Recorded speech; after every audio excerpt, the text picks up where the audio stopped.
problemita técnico, por favor me hacen saber.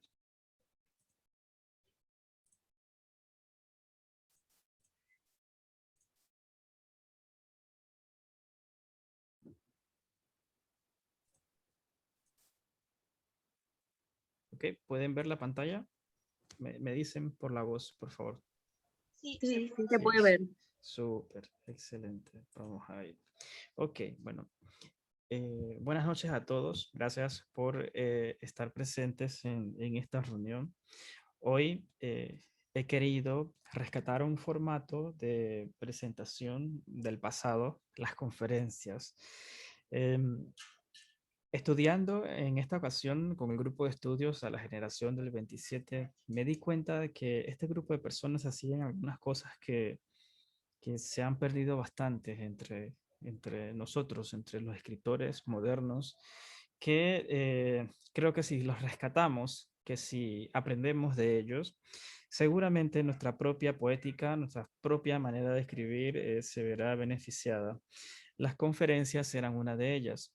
Cada vez que estudiamos a un poeta de esta generación, nos dábamos cuenta que se la pasaban de conferencia en conferencia entre universidades, teatros y diferentes sitios con la intención de exponer aquello que ellos saben y que podría servir a las demás personas. Entonces, eh, es la intención de Panamá Poético que este tipo de formatos se reproduzcan muchísimo más, no solamente de mi parte, sino solamente que la invitación es abierta para todos los que tengan algo que decir, que deseen decirlo.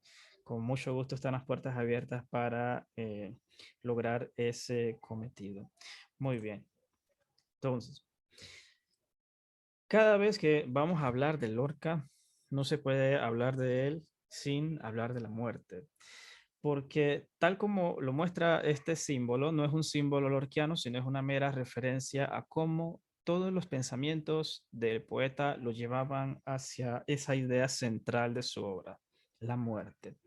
Pero ¿por qué la muerte es tan importante? Si bien es un asunto humano, todos sabemos que en algún punto vamos a morir y en los diferentes estudios que hemos hecho aquí en Panamá Poético, hemos debatido bastante el tema de la muerte con ustedes, precisamente porque la muerte es lo que da el toque de urgencia al poeta sobre las cosas que hacer en su vida y sobre lo que tiene que decir. Esta filosofía lorquiana sobre la muerte, sobre la aceptación de la muerte, más bien como un elemento que da fin a la vida, que da fin a su existencia y a los disfrutes de su existencia, es lo que va a dominar todo el contexto de la poesía lorquiana. Algunos poetas escriben directamente desde el amor, otros escriben directamente desde la soledad, otros escriben desde su existencia en el mundo y de sus entornos, pero Lorca escribe desde su conocimiento que va a morir. Y esto es definitivo en los temas que va a abarcar y la forma como los va a abarcar en su poesía. Muy bien.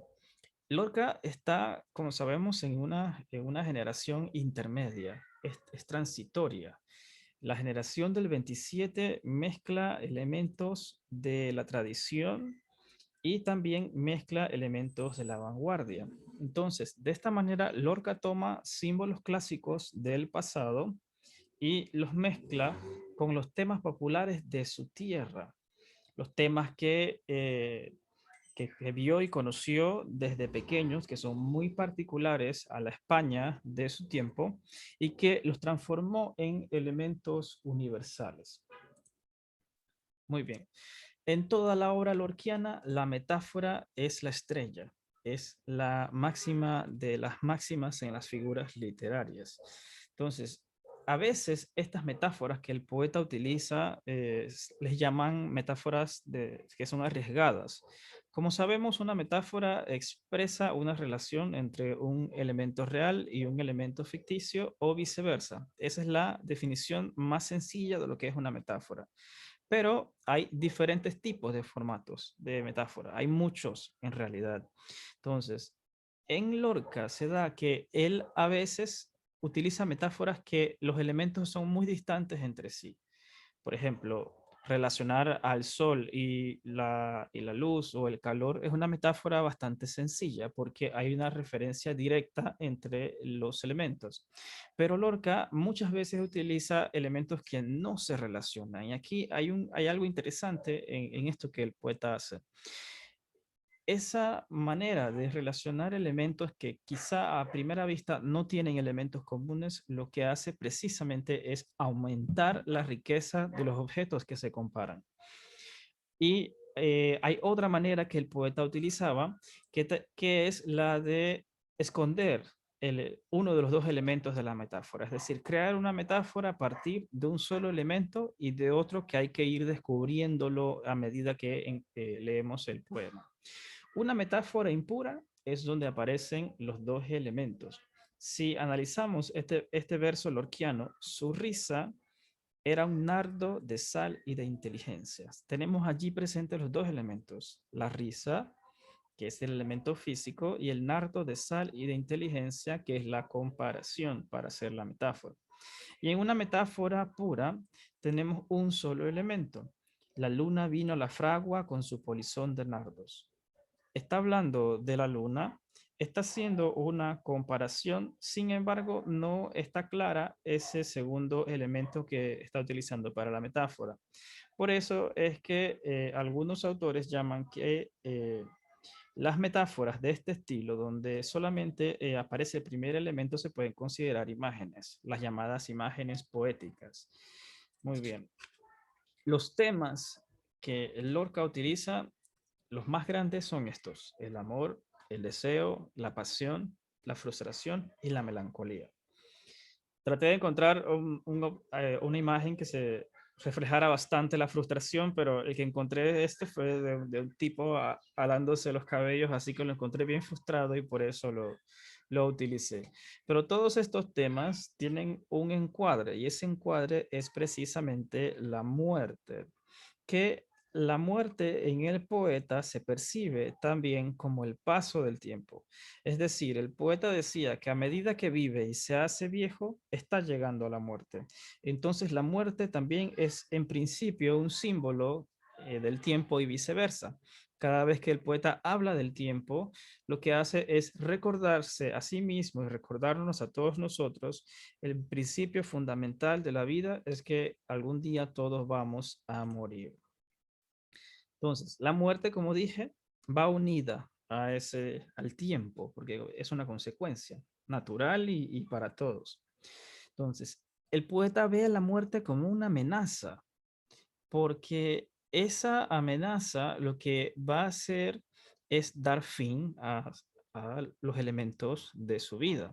Entonces, a pesar de la condición religiosa de este pueblo pequeño, Fuente Vaqueros, donde el poeta nació, que podríamos decir que se le inculcó elementos sobre una vida futura, sobre un más allá, el poeta seguía viendo su vida y como algo que se detendría ante un muro que él consideraba era la muerte. Pero no era quizá por desconocimiento, porque Lorca era una persona que conocía muy bien la liturgia. De hecho, Lorca jugaba en su infancia, él jugaba a oficiar liturgias. Y obras como La Casa de Bernarda Alba lo que hace es perpetuar esa tradición de infancia de Lorca, de oficiar liturgias. Él conoce muy bien el proceso católico de la misa y las enseñanzas sobre el más allá, pero él se queda con su concepción individual de que la muerte es un muro y ese muro lo amenaza y lo destruye todo. Ok, entonces la cultura del campo, de su pueblo natal, se percibe en sus ideas y él lleva la tradición popular sobre el sentimiento español de la muerte, lo universaliza y lo lleva a sus últimas consecuencias. Entonces, cuando habla de muerte, usualmente él no menciona la palabra directamente como la muerte. Algunas veces sí, pero en la mayoría de los casos los hace por medio de elementos que tienen relación con la muerte o un simbolismo, a veces hasta un simbolismo no aparente. Por ejemplo, entre esos no aparentes es el agua que no se mueve. Para Lorca, el agua estancada significa la muerte, porque lo que no se mueve es finito y va a tener un fin. Entonces, por ejemplo, en la casa de Bernarda Alba, ahora que estuve haciendo esta investigación para presentar esta noche, me di cuenta que el poeta decía que el pueblo donde está llevándose a cabo esta narrativa de la casa de Bernarda Alba no tenía ríos, que en un principio me pareció un concepto como no tan particular, ok, es un pueblo que no tiene ríos, muchos pueblos no tienen ríos. Y entonces Lorca decía que la gente bebía agua del pozo y que algunas veces lo hacían con temor porque un vecino podía envenenarle el agua y podías morir. O sea, si tenías algún enemigo en el pueblo, tenías que cuidarte de esa agua que ibas a beber. Entonces, ahora que analizo en retrospectiva, estos elementos de Lorca me parecen sumamente complejos. Es decir, desde un inicio el poeta está profetizando el destino de la muerte de Adela en esta obra y lo hace de una manera tan simple como es haciendo referencia a los pozos de agua.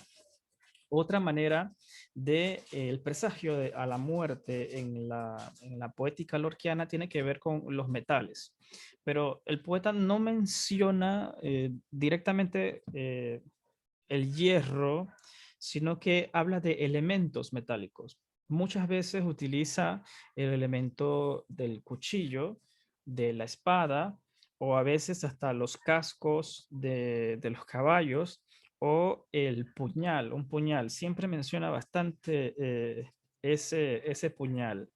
Eh, y que todos son elementos que vienen a definir un concepto de muerte dentro de la poesía lorquiana. Entonces, continuando, para analizar un poco más allá, tenemos el elemento del tiempo. El tiempo es una condición de este existir humano. Es decir, todos estamos sujetos al tiempo. No hay un remedio para eso. Y eso le llama mucho, le preocupa al poeta.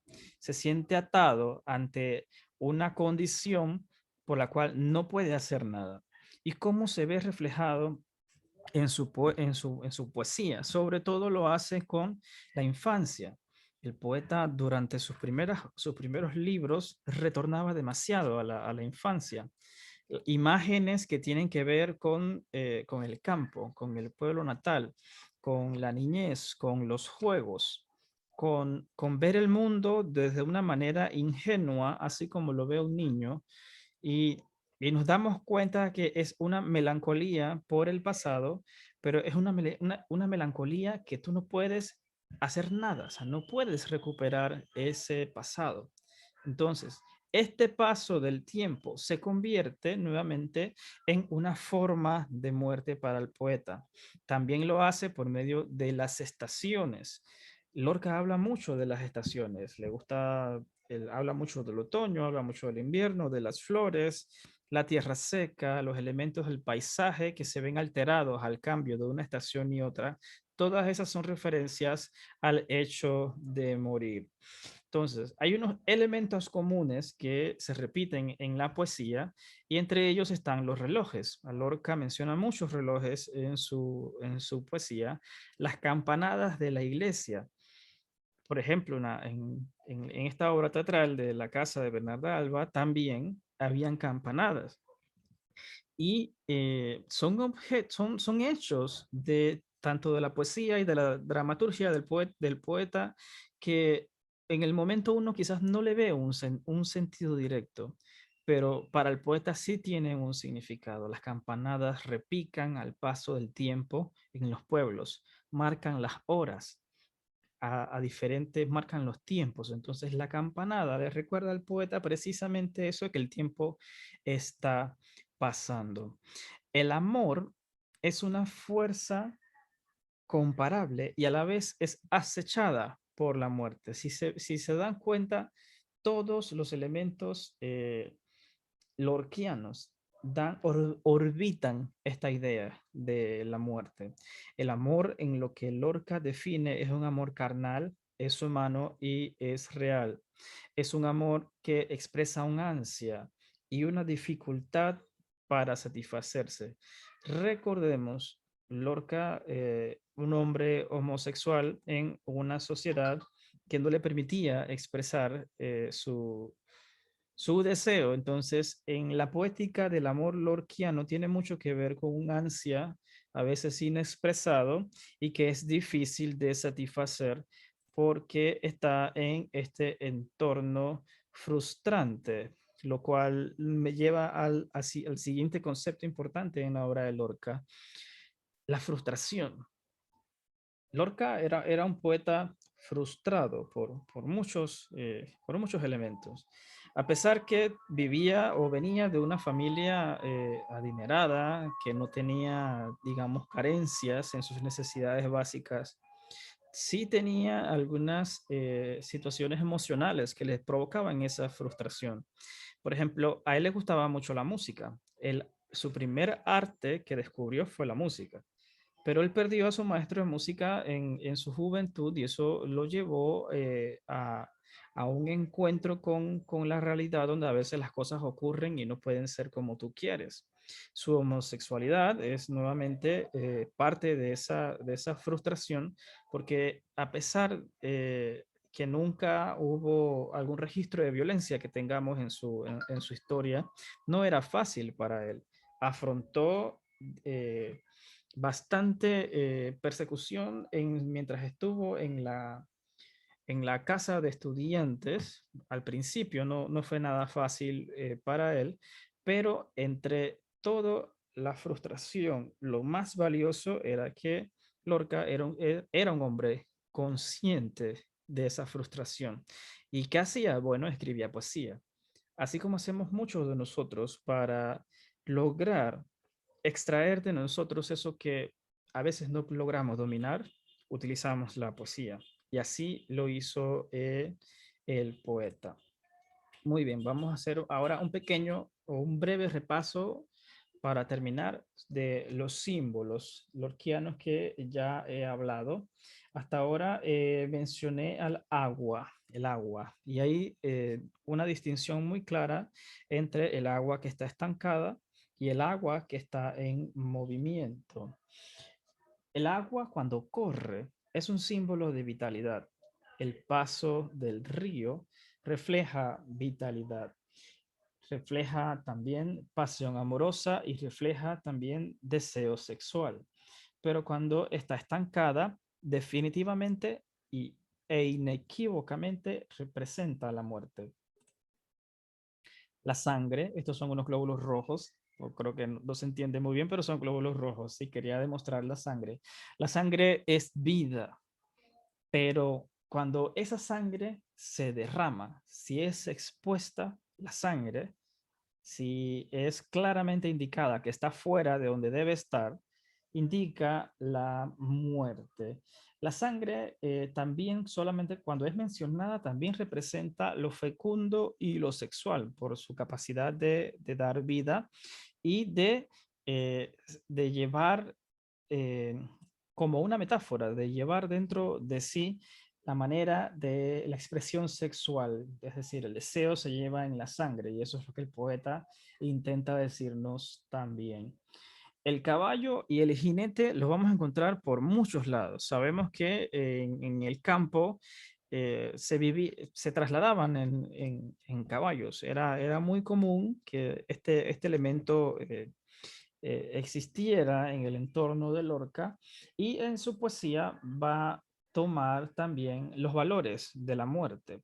Cuando hablamos del caballo y del jinete, principalmente se habla de muerte, pero también tiene otros elementos, sobre todo la virilidad.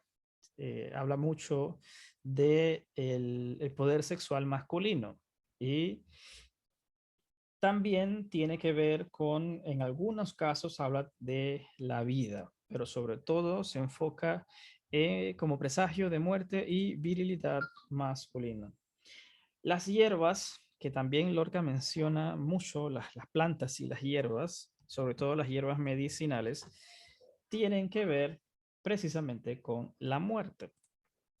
Los metales, como ya he dicho, son también símbolos de muerte y que usualmente en la obra del poeta son reflejados como armas blancas, cuchillos, cuchillitas, espadas, todo este tipo de objetos punzocortantes que se pueden hacer también, no solamente de hierro. El poeta le gusta bastante utilizar elementos de plata dentro de su obra, como para hacerlo un poco más simbólico. Em, y por último, el elemento quizá más común después de la muerte es la luna. Y la luna precisamente viene a hablar nuevamente de la muerte, pero también tiene otras connotaciones muy asociadas al erotismo, a la fecundidad, a la esterilidad y a la belleza. Si tenemos en mente estos conceptos de Lorca al momento de que nos encontramos con sus obras, con su poesía o con su teatro, nos vamos a dar cuenta de que los elementos se repiten independientemente que pase el tiempo o que estuviéramos hablando de obras diferentes. También hay elementos que son exclusivos de las obras de una obra en particular, pero estos de los que he hablado son elementos que se repiten al menos hasta cuando el poeta llega a Nueva York y hace hace este cambio hacia el poeta en Nueva York, donde sabemos que su estilo es completamente distinto y hay un abandono a los elementos del pasado. Por ejemplo, en el romancero gitano, sabemos que Lorca no era gitano. Para él, el romancero lo que viene a hacer es una interpretación del pueblo gitano y de Andalucía en general, pero él no era de esta manera. Lo que él hace es exaltar los símbolos que andan alrededor de este pueblo.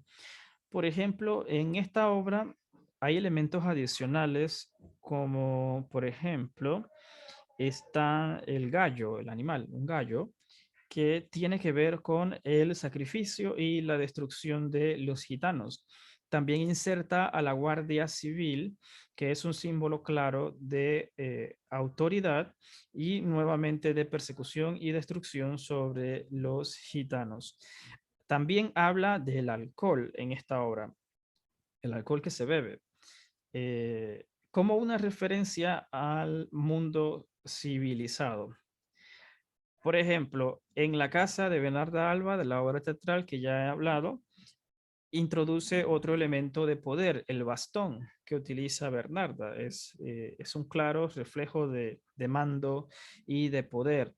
En esta obra, las mujeres cosían sus propias mortajas, sus sábanas, que representan las ataduras a las que estaban confinadas dentro de la casa de Bernarda. Y esta misma casa viene a traer otro símbolo adicional, la casa como prisión. Y eso es algo muy curioso de esta obra, cómo el poeta trastorna el sitio que usualmente uno lo ve como el sitio más seguro de uno, que es la casa, y hace de él una prisión en esta obra. Las mujeres, sobre todo Adela, representa la rebeldía, la revolución y la búsqueda de la libertad. La oveja representa el sacrificio dentro de esta obra de la casa de Bernarda. Y si agarramos libro por libro de Lorca, por lo menos de sus primeros antes de Nueva York, podemos encontrar que hay patrones que se repiten en, en su obra, inclusive el uso de los colores. Por ejemplo, en Bodas de Sangre, otra obra teatral, el blanco representa el rito funerario y recordemos que en la casa de Bernarda Alba también las paredes eran blancas. Son detalles que se pueden observar, lo que nos dicen de Lorca es que el poeta trabajaba con una complejidad asombrosa, una complejidad que, si me permiten hacer la comparación, es semejante a la complejidad que tenían las obras de Dante. Es decir, hay una estructura que persiste, que no se pierde y que es visible para quien la estudia. Y esta estructura lo que hace es maximizar la experiencia del lector una vez los haya descubierto. Hasta acá es mi intervención sobre los elementos de la poesía lorquiana. Y ahora me gustaría discutir con ustedes sus ideas sobre estos elementos. Y vamos a comenzar primero con la luna. ¿Les parece? ¿Qué referencias o qué ideas tienen ustedes sobre la representación de la luna en la obra de Federico García Lorca? El más común, como saben, el romance, el romance de la luna. No sé si alguien se anima a compartir las ideas que tenga sobre la luna.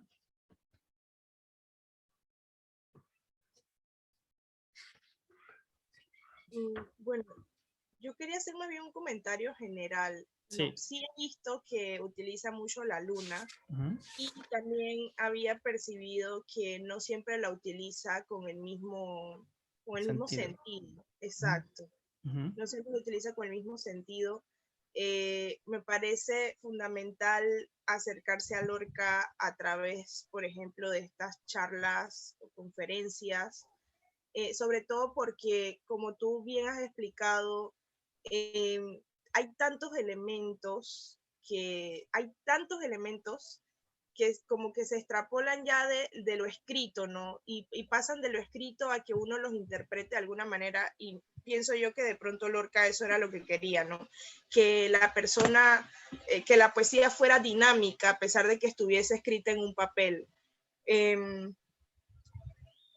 bueno, por ahora eso. Muchas gracias, Nicole. Am, Voy a leer un pedacito de ese romance de la luna luna que es muy, muy gustado. La luna vino a la fragua con su polizón de nardos. El niño la mira, mira, el niño la está mirando. ¿De quién habla Lorca aquí? Habla de sí mismo. El niño siempre es una alusión a su infancia.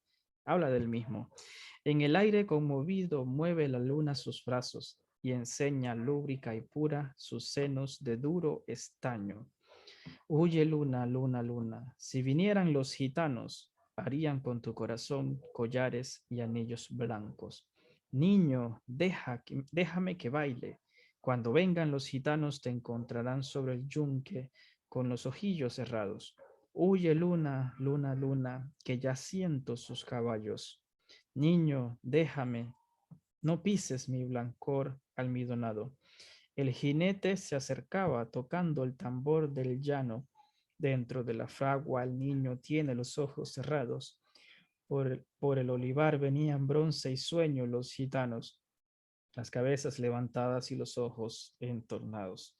Aparecen el jinete, el caballo, la luna, el bronce como referencia al metal, el niño como referencia a su infancia, habla del yunque como otro objeto metálico, un yunque de metal, y es profundamente, profundamente simbólica la poesía lorquiana.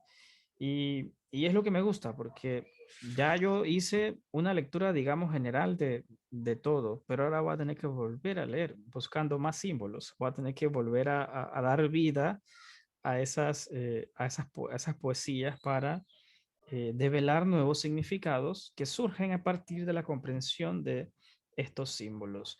No sé si Blanca o Edgardo les gustaría compartir algo sobre la luna en la poesía lorquiana.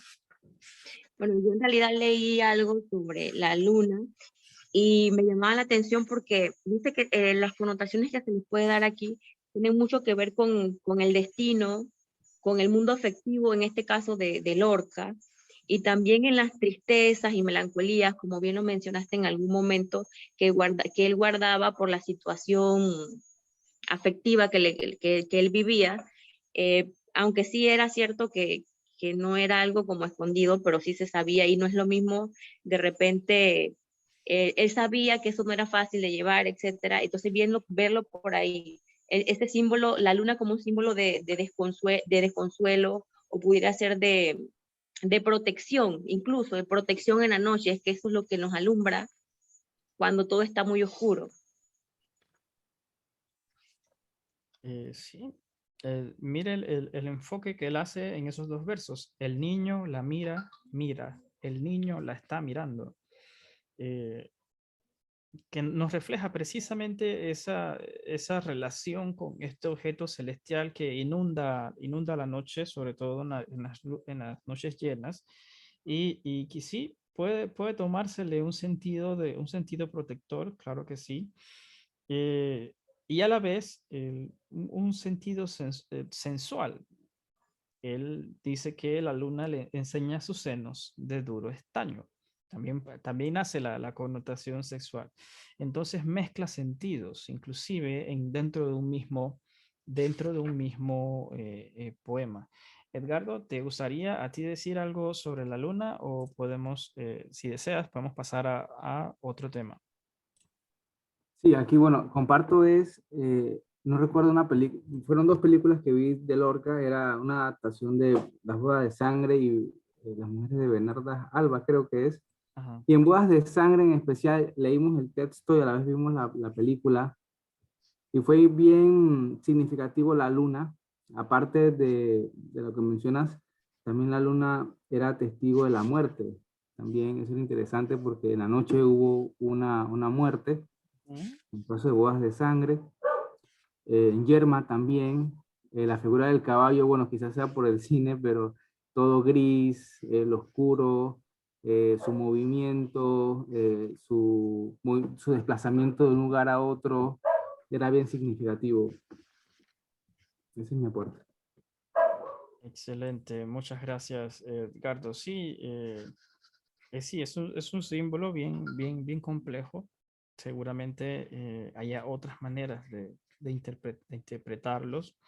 Eh, y bueno, ese, como la luna, como dije, es uno de los más importantes. Sí, me gustaría discutir el paso del tiempo. Am, es sobre todo tiene que ver con la infancia. Las primeras obras de Lorca tiene mucho que ver con recuerdos, con cosas de niño, con juegos de animales, con, con cosas que uno hacía en el campo cuando uno está niño. Y para mí es una nueva concepción el hecho ese que el pasar del tiempo tiene que ver o que está relacionado con la muerte. Usualmente uno ve el paso del tiempo con el objeto de su propia vida. Es decir, si estoy vivo, estoy percibiendo y sintiendo el paso del tiempo. Pero para el poeta era una preocupación de muerte. Entonces, esta filosofía lorquiana, como yo la llamo, esta forma de concebir el mundo es lo que impulsa todo este torrente de obra. Es decir, el poeta siente una urgencia en, en su poesía que no se calma y que no se calmó hasta el día que llegó su muerte.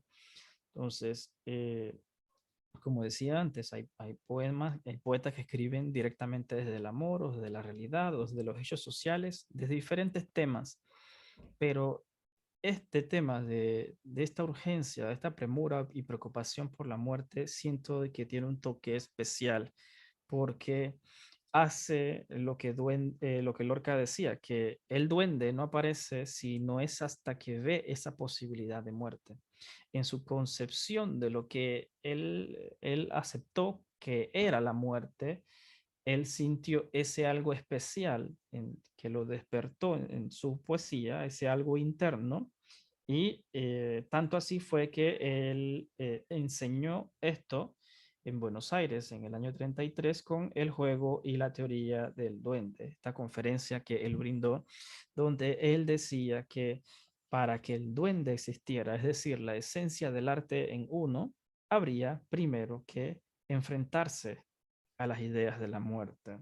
Pero qué manera de hacerla que recordando la infancia, es decir, la nostalgia por la infancia es precisamente provocada por la idea de la muerte. Me gustaría escucharlos a ustedes cómo es posible ver de manera opuesta el paso del tiempo, no relacionarlo con la vida, sino relacionarlo con la muerte. ¿Les parece eso a la idea del vaso, el vaso medio lleno o medio vacío? Es así, usualmente vemos la vida como el vaso medio lleno, pero Lorca lo que hace es está viendo la vida como un vaso medio vacío, es decir, de lo que le queda para morir. Nosotros pensamos lo que nos queda para seguir viviendo y él piensa de lo que le queda para morir. ¿Qué ideas de la muerte y Lorca tienen ustedes que les gustaría compartir? A mí me gustaría opinar sobre eso. Sí. A mí Lorca le tengo mucho respeto a su poesía, porque por eso creo que tiene una narrativa doble y hasta triple y las que querramos, porque si vemos podemos interpretar sus símbolos de distintas maneras y nunca sabremos, pienso que nunca sabremos en el fondo cómo realmente las interpretaba él. Creo que no, eso siempre pasa. Una vez que el autor suelta su texto al público, cada quien interpreta como pueda, pero más en la poesía de Lorca. Por eso le tengo mucho respeto. El tema del paso del tiempo, allí me siento identificada con la visión que él tenía. Me gusta, de hecho. Yo nunca me he planteado pensar en el paso del tiempo como la vida. De hecho, me lo planteo más como Lorca. Y podría decir que entiendo un poco esa mirada hacia el pasado como una mirada de querer regresar el tiempo para poder como vivir de nuevo una vida. No sé si la misma u otra, porque esa es una pregunta muy filosófica, de bueno, si tuviésemos que vivir de nuevo, ¿viviríamos otra vida distinta o viviríamos la misma vida porque nos gustó demasiado? Pero yo en ese sentido estaría de acuerdo con Lorca en ver esa mirada hacia atrás como una esperanza de volver. Y también por otro lado me llama mucho la atención que él tuviera tanto afán por la muerte, ¿no?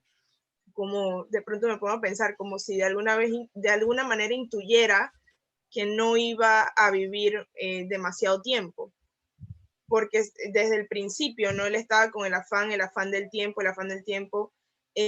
Pienso que hay de todos tipos de personas. Hay personas que no se preocupan tanto por eso. Hay personas que sí nos preocupamos mucho por eso y pienso que Lorca era de esos que se preocupaban y era plenamente consciente de que solo tenemos una vida consciente y que debía aprovecharla de alguna manera, ¿no? Estaba de pronto siempre pensando que tenía que producir o tenía que expresarse o tenía que hacer cosas. Y me imagino que fue una vida muy difícil. No debió haber sido fácil vivir así con esa premura, esa forma de apresurarse o estar siempre como activo o dándose cuenta de que el tiempo está corriendo y de que eso no se puede ni evitar ni omitir. Pero por otro lado pienso que fue una ventaja para que él estuviese como pendiente y consciente de que tenía que seguir haciendo cosas. Y me imagino que en este sentido, si veo su poesía, creo que una de esas cosas que él sentía que tenía que hacer era escribir, era hacer poesía y hacer arte en el fondo, ¿no? Que pienso que fue una de las cosas a las que consagró su vida. Gracias, Nicole. Miren, les voy a compartir otro poema que se llama Tarde, no está incluido en ningún libro de los que él publicó, sino que forman parte de los poemas sueltos. Este poema es corto, dice: ha llegado la hora de ser sinceros, la hora de los llantos sin consuelo, la última hora antes del gran silencio. Quitarse los vestidos, la carne, los huesos, y arrojad de vosotros el corazón enfermo. Llanto y salud, amigos. Esperad a los vientos cargados de semillas y paisajes inéditos. Floreced y arrancaos la floración de nuevo. Vestidos inefables, corazón, carne y huesos. Llanto y salud, amigos. Frente al mar de los vientos, para ser vivos siempre, ser murientes eternos. Ser murientes eternos. Eso era vivir para Lorca. Vivir era ser un muriente eterno. Es decir, cada vez que vivo estoy muriendo. Y para siempre irse, pero queda en todo, me parece, una melancolía. ¿Qué es eso? Esa visión retrospectiva que él hacía hacia su infancia y la sometía luego al concepto de la muerte, él dice: wow, este tiempo no va a regresar y va a llegar un día donde voy a morir. Es decir, estoy en el presente, pero no puedo no puedo volver a eso y estoy limitado a que va a ocurrirme esto. Y ese en realidad un principio filosófico humano que se ha abordado de diferentes maneras, pero al hacerlo como lo hizo Lorca, lo que hace es exprimir su corazón, exprimir su ser tanto que produce poesía de la buena. Imagínense ustedes este nivel de angustia, que definitivamente era una angustia, cómo se expresó con tantos libros creativos de poesía y de teatro que todavía seguimos hablando de ellos. No sé si Blanca o Edgardo desean hacer una opinión sobre este concepto el paso del tiempo relacionado con la muerte en la poesía de Lorca. No, prefiero escucharte. ¿Prefieres escucharme? Yo puedo seguir hablando. Yo la verdad, yo de seguir hablando, yo ahí saco temas de todo y sí puedo seguir hablando. Yo coincido con Lorca en este paradigma de la muerte, porque es un hecho que a mí también me da vueltas a la cabeza desde hace mucho tiempo. No porque crea que me esté muriendo ya, sino porque es como una espina que uno tiene y, y me ha llevado a buscar de diferentes disciplinas o diferentes culturas en el mundo para conocer qué piensan de la muerte. Y me di cuenta que a nosotros, los occidentales, estamos muy por detrás en el conocimiento de ese entorno, o nuestras ideas son ya muy antiguas que no han sido renovadas, no han sido, nos ha dado un resurgimiento de este tema en nuestra concepción occidental. De hecho, a nosotros lo que se nos enseña es a temerle a la muerte. No se nos enseña ni a respetarla, ni a aceptarla. Y lo que produce es que cuando llegamos al final de nuestras vidas, no queremos morirnos. No queremos morirnos. De hecho, porque nunca nos hemos planteado esa idea real de, mira, te vas a morir, no vas a estar. ¿Cómo va a ser el mundo si tú no estás? Entonces, sí es un paradigma que creo que define las cosas y de hecho yo llegué a la poesía precisamente por la muerte de un familiar querido. Entonces, llego a la poesía y descubro a Lorca que se la pasa hablando de la muerte todo el tiempo y me hace reflejarme en él. Por eso es que tengo esta cercanía directa como yo la siento, pues con el poeta, con el primer poeta que yo leí y que me dejó bastantes luces sobre el tema sobre el tema de la muerte. Yo creo que como poetas, si nosotros eh, nos interesáramos un poco más por la filosofía y lográramos desarrollar una filosofía personal que pudiésemos implantar en la poesía, pudiésemos lograr algo muy semejante a esto que hizo Lorca. Porque las preguntas que uno se hace, otras personas se las están haciendo. Y si uno logra poner esas respuestas que uno tiene en poesía, seguramente las personas se sentirán identificadas con eso. Así que yo doy mi voto sobre el paradigma lorquiano en torno a la muerte y lo reconozco como un impulso adicional, porque saber que nos vamos a morir nos hace aprovechar el tiempo que tenemos hoy. Pero si pensamos que, bueno, me falta, yo estoy joven, me falta bastante, ahí nos vamos a ir y nos va a sorprender la muerte como siempre hace. Es una nostalgia, es una melancolía también, y es una preocupación sobre el futuro, sobre cómo será, sobre soltar la vida, que yo creo que todos nosotros debemos hacer nuestro trabajo interior para homologar esa situación nuestra que no podemos cambiar y utilizarla en provecho y beneficio de nuestras artes, ya sean poéticas, teatrales o de la forma que sea. Así que, bueno, tengo más para decir, así que... Pero no, vamos a cambiar de tema. Todavía tenemos un par de minutos. Am, Quisiera hablar sobre el amor, sobre el amor, que es un tema principal de la obra de Lorca, pero relacionado con la pasión, porque Lorca siento que habla más es de pasión que de amor como tal. O sea, a Lorca le gusta reflejar el impulso del ser humano, porque él sentía sus impulsos, sus propios impulsos que él sentía que no encajaban en la sociedad. Él lo que hacía en sus obras era darle impulsos a los objetos y a los personajes, darle este tipo de impulsos de hacer lo que su corazón siente. Imagínense, él haciendo lo que su corazón le dice que hacer y la sociedad reprochándole por ser algo inaceptable en su tiempo. ¿Qué hace? Escribe una obra de teatro donde coloca a una mujer, a Adela sobre todo, que persigue su corazón hasta donde su corazón la lleve. Y su corazón la llevó hasta el suicidio, se mató por por no tener lo que su corazón le pedía o su corazón le exigía.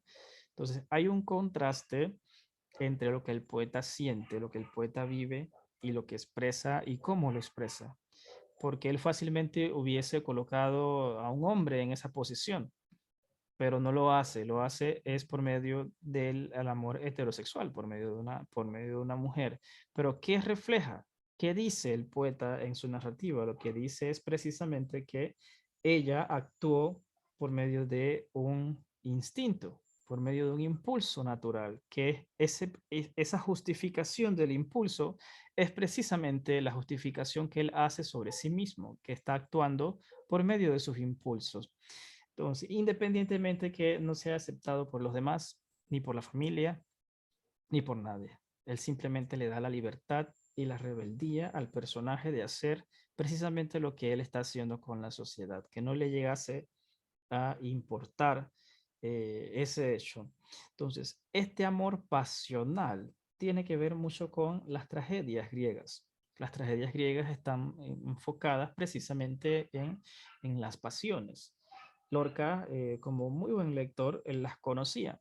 Él inclusive, él las enseñaba y es este instinto de tragedia el cual ronda el amor de Lorca en su poesía y en su teatro. ¿Qué les gustaría a ustedes, o qué si desean opinar sobre esta forma lorquiana de ver el amor? Si quieres, comparto yo un poema que me gustó. Sí, claro, adelante.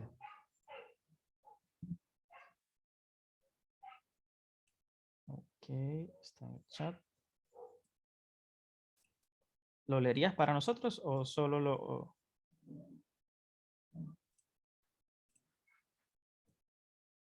¿Deseas leerlo, Edgar? Perdón, tenía el micrófono desactivado. Ajo. Como decías, yo veía en los poemas, en algunos poemas, más pasión que amor, ¿no? Y Ujú, efectivamente, era lo que me evocaba a mí, ¿no? Sentía que me faltaba incluso hasta pasión. Y con ujú. Lorca me han gustado sus poemas, lo he leído anteriormente, pero con esta relectura he visto algunas cosas, gracias aquí al estudio. Y bueno, Llagas de Amor me gusta mucho porque inicia con una intensidad, se puede ver, ¿no? Esta luz, este fuego que devora, este paisaje gris que me rodea, este dolor por una sola idea, esta angustia de cielo, mundo y hora. Esto es tremendo, ¿no? Porque ese fuego que me devora, yo digo que es la pasión, puede ser este paisaje gris, debe ser el entorno común o gris que no tiene vida, lo gris es como sin sabor. La sociedad. Este dolor por una sola idea, pienso que debe ser no sé, la búsqueda de algo o más bien conseguir algo, ¿no? Una idea que no consigue, por eso es dolorosa. Ujú, Y esta angustia de cielo y mundo y hora, ¿sabes? Una angustia totalmente temporal y espacial. correcto. Lo veo yo así en este punto, ¿no? O sea, muy perceptivo en cuanto al tiempo y en cuanto a su espacio. Este llanto de sangre que decora, ahí vemos el tema de la sangre, ¿no? Como símbolo. Solo que aquí no se cabría qué sería este llanto de sangre que decora. Ahí no sé. Ya, entonces, me quedé con- Lira sin pulso ya, que es como la falta de música, lubricatea. Este peso del mar que me golpea, ahí vemos el mar, el sentido el peso, digo, de la existencia, yo lo tomo así, es mi interpretación de un mar, imagínense el peso del mar, ¿no? Sobre uno, ¿no? Entonces debe ser algo muy pesado para la Ujú, existencia. Este alcatrán que por mi pecho mora, alacrán. alacrán, perdón, alacrán que por mi pecho mora, y eso es interesante, ¿no? El alacrán que por mi pecho mora, Fuerte, sí. es el alacrán. ¿Qué es el alacrán? Un animal, digo yo, que tiene algo venenoso o dañino, figurado, ¿no? A la parte dañina, ¿no? Y puede ser el amor o la pasión algo dañino también, o no sé cómo llamarlo, trágico. Yo creo que sería la palabra trágico Sí, más bien, tiene algo elementos trágico. trágicos. Y bueno, no quiero seguir, pero este poema me gustó mucho. Hubo otros más también que me llamaron la atención y el final tiene una sonoridad muy bella, ¿no? Muy bella cuando se lee con las comas, con las pausas. Y sí veo precisamente en Lorca, para mí como lector, me dice Edgardo, ten más pasión, vive más tus sentimientos, percibe más tu entorno y tu propio dolor también. Bueno, ese es mi aporte para el grupo. Bueno, es un poema, gracias, Edgardo, que expresa frustración, que me parece es el contexto general del poema. Una frustración, primero, que el poeta no se siente mal por él porque su primera indicación es que es una luz. Esta luz es algo luminoso, lo que siente, pero esa luz crece y se convierte en fuego que lo consume. El paisaje gris, en definitiva, es la gente, es la sociedad, porque él se siente diferente a la sociedad de su tiempo. Él está haciendo una clara distinción entre las personas. Y es un dolor por una sola idea, tal cual dijiste, es una concepción, la angustia de cielo, mundo y hora, espacio temporal.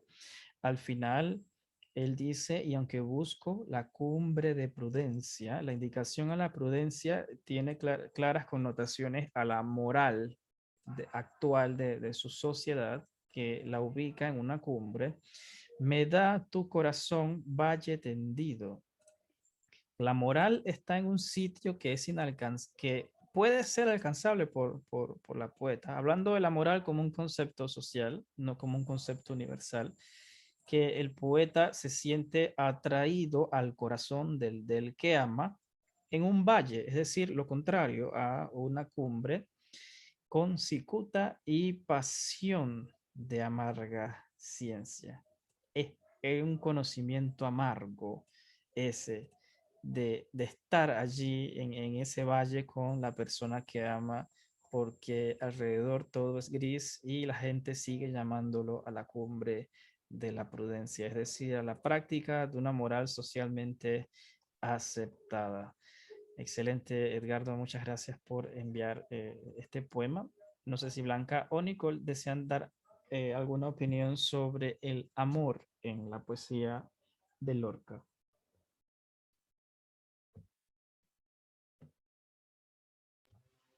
Yo solo decir que me gusta, pero me imagino que debió haber sido muy difícil para él sentirse todo el tiempo así. Correcto. Así que es lamentable que haya tenido que pasar por eso. Pero también le dio inspiración, le dio el duende, más que inspiración, para poder escribir estas maravillas, porque es un poema muy bonito. La verdad es que nunca lo había leído y me llama la atención que no es tan, es decir, se puede analizar más fácilmente que otros poemas de él. O sea, se ve a simple vista lo que él quiere expresar, bastante a simple vista, a pesar de que tiene metáforas, tiene un tinte muy poético. Correcto. Como que me da la impresión de que en ese poema él quería expresarse sin ocultar cómo se sentía, sin ocultar detrás de metáforas cómo se sentía, sino directamente esto es lo que siento. Valdría la pena luego buscar en qué año se escribió y más o menos qué estaba viviendo él en esos años para poder entrar más en contexto. Sí, y mira el título que escoge, Llagas. Llagas de amor, porque solamente la palabra llagas eh, te deja pensando, o sea, eh, el poeta nos está diciendo que es el amor que siente le está causando llagas. O sea, y las llagas no son heridas superficiales, una llaga es algo profundo. Entonces, son palabras bien escogidas que él utiliza.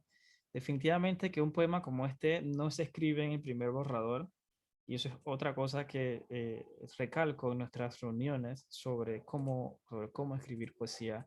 Y es que los borradores de buenas a primeras sí tienen el sentimiento original, pero que hay que pulir con el conocimiento técnico. Es decir, por un lado va el duende y por otro lado va nuestro aprendizaje sobre cómo perfilar la poesía que nos gustaría presentar al mundo. Algunas veces sí sucede que a la primera sale un buen poema, pero la mayor parte del tiempo hay que hacer un trabajo de revisión, y definitivamente que algo como esto toma bastante tiempo seleccionar las palabras correctas para que provoquen el sentimiento correcto.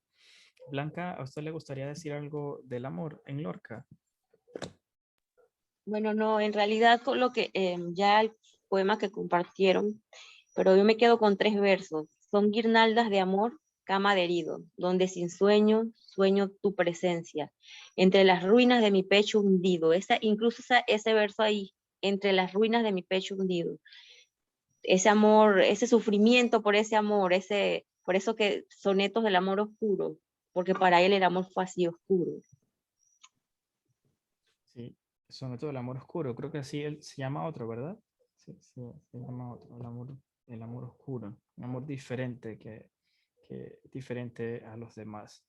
Yo creo que hemos repasado los símbolos más importantes de la poesía de Lorca. Seguramente cuando volvamos a encontrarnos con estos poemas, le daremos otro significado a partir de estas concepciones.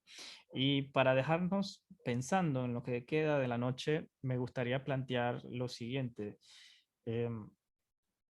Estos elementos que en definitiva vienen de la poesía perdón, del entorno de Lorca. ¿Cómo es nuestro entorno hoy? ¿Y qué elementos podemos nosotros extraer de este entorno y llevarlo a la poesía? Porque nosotros lo que nos pasa, bueno, a mí me pasa a veces, es que yo leo la mayor parte de los poetas del pasado siempre hablan de la naturaleza, hablan de, por ejemplo, Pablo Neruda cuando vivió frente al mar, se la pasaba escribiendo el mar. Todo tenía que ver con el mar, las olas, el naufragio, los barcos, las gaviotas, las aves, la arena, porque él vivió un tiempo frente al mar. Lorca escribió del campo, los grillos, los ríos, las acequias, los chopos, las alamedas, todo lo que él tenía en su entorno. Pero estos mundos no se han, o sea, no, es que, no quiero decir que se hayan perdido. Lo que quiero decir es que nuestro entorno ya no está directamente en la naturaleza. La mayoría de nosotros vive en ciudades. No hay mucho contacto con naturaleza. Entonces, ¿qué nos queda? Nos queda como un anhelo de esa naturaleza de la cual somos parte. Pero por otro lado, ¿qué elementos sacamos de vivir en la ciudad que podamos llevar a la poesía? No lo vamos a discutir, solamente quiero dejárselo para que lo piensen. Seguramente en otro debate va a surgir este tema. Yo agradezco a ustedes por estar presentes esta noche y agradezco sobre todo, y siempre lo voy a agradecer, por sus comentarios, que en definitiva es lo que me gusta más de hacer estas reuniones, de escucharles y ver lo que ustedes piensan. Así que buenas noches y nos veremos mañana a las 7 para el recital poético, la cumbre de esta semana de Lorca. Y el sábado, si ustedes se animan, envíennos a cualquier dirección de contacto de Panamá Poético un video o un audio o un poema que ustedes hayan escrito hacia Lorca, que se animen a escribir, o pueden recitar un poema de Lorca, nos los envían y nosotros los compartimos en las redes sociales en el cumplimiento de los 123 años del natalicio del poeta. Muchas gracias, Nicole, Blanca, Edgardo. Buenas noches a todos. Gracias, hasta luego. Hasta luego. Hasta luego, buenas noches. Hasta luego, cuídense. Adiós.